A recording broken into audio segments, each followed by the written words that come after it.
Simple microscope देखो क्या होता है।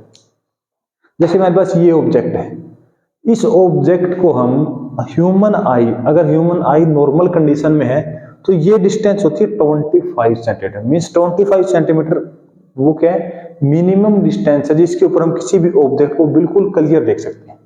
मीन्स हमने किसी भी ऑब्जेक्ट को रखा 25 सेंटीमीटर डिस्टेंस के ऊपर, अगर हम उसको क्लियरली देख पा रहे हैं तो हमें माइक्रोस्कोप की नीड ही नहीं है।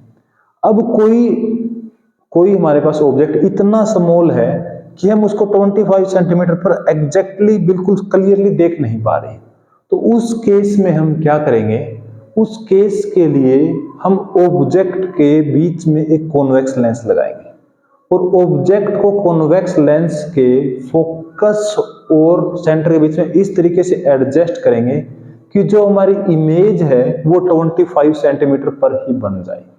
मीन्स आपको इस टॉपिक में ये चीज ध्यान रखनी है कि हमने ऑब्जेक्ट जब हमने ऑब्जेक्ट को 25 सेंटीमीटर पे रखा तो अगर हमें क्लियर दिखाई दे रहा है तो हमें माइक्रोस्कोप कोई नीड है नहीं। अगर उसका साइज इतना कम है कि हम उसको 25 सेंटीमीटर मिनिमम डिस्टेंस है जो हमारी ह्यूमन नॉर्मल आई का, अगर हम वहां पर क्लियरली नहीं देख पा रहे हैं तो हमने ऑब्जेक्ट को कहां देखा, 25 सेंटीमीटर पे रख के देखा और हमें जो ऑब्जेक्ट क्लियर दिखाई नहीं दिया।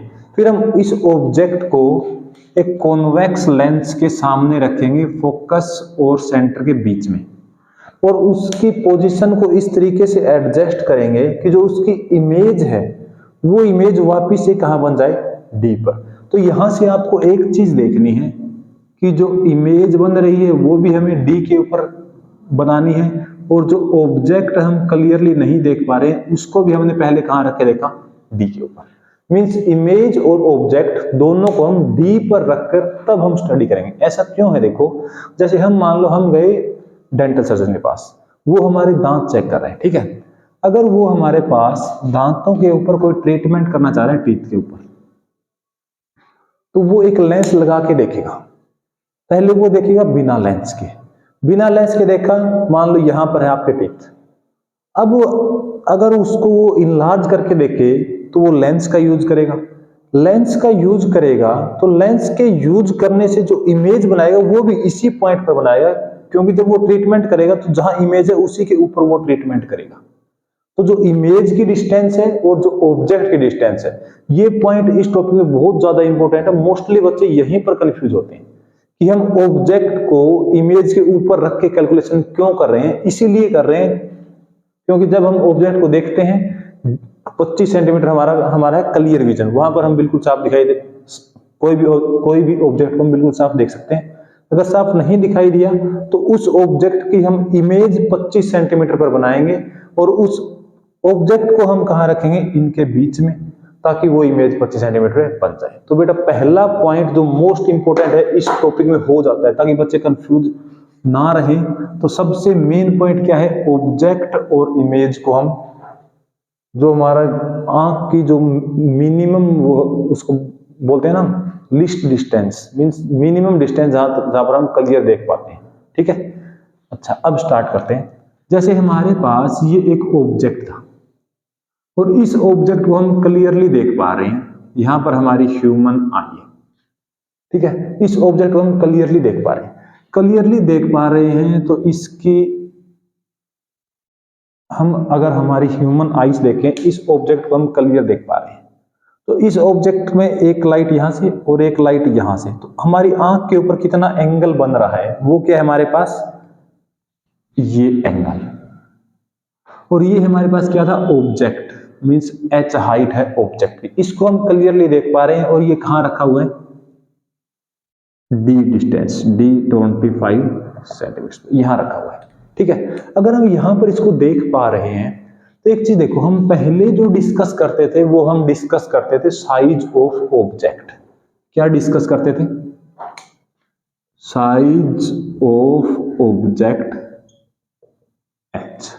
इस टॉपिक में हम आंख से देख रहे हैं, ह्यूमन आई से, तो उसके सामने एक एंगल बन रहा है इस ऑब्जेक्ट का। इस एंगल को हम क्या कहेंगे, एंगुलर साइज। क्या कहेंगे, एंगुलर साइज। वो क्या है, angular size of object theta. अगर हमारे पास ये थीटा बहुत स्मॉल होगा, थीटा स्मॉल है तो हम इसको क्या लिख सकते हैं, थीटा स्मॉल है तो हम इसको tan थीटा लिख सकते हैं, और tan थीटा है क्या होता है, perpendicular by base means h/d, इसको हम लिख सकते हैं। अब हमारे पास कोई और ऑब्जेक्ट है, मान लो ये ऑब्जेक्ट है,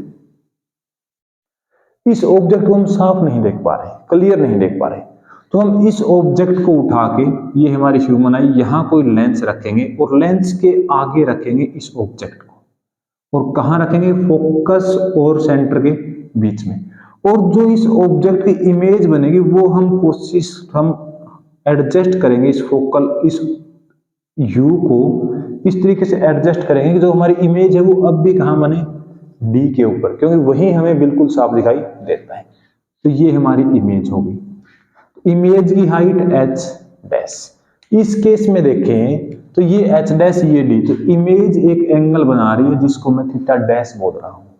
तो अगर हम एंगुलर साइज ऑफ यहां ऑब्जेक्ट का, अगर हम इमेज की बात करें तो क्या आएगा, थीटा डैश, थीटा डैश को हम स्मॉल एंगल है tan थीटा लिख सकते हैं, tan थीटा डैश सॉरी, तो क्या आ जाएगा h डैश बाई में।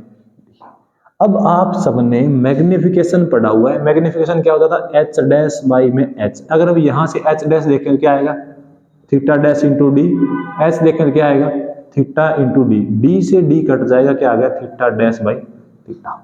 मींस मैग्निफिकेशन ही हमारी लीनियर मैग्निफिकेशन और एंगुलर मैग्निफिकेशन दोनों क्या है, बराबर, इसको हम बोलते हैं एंगुलर मैग्निफिकेशन।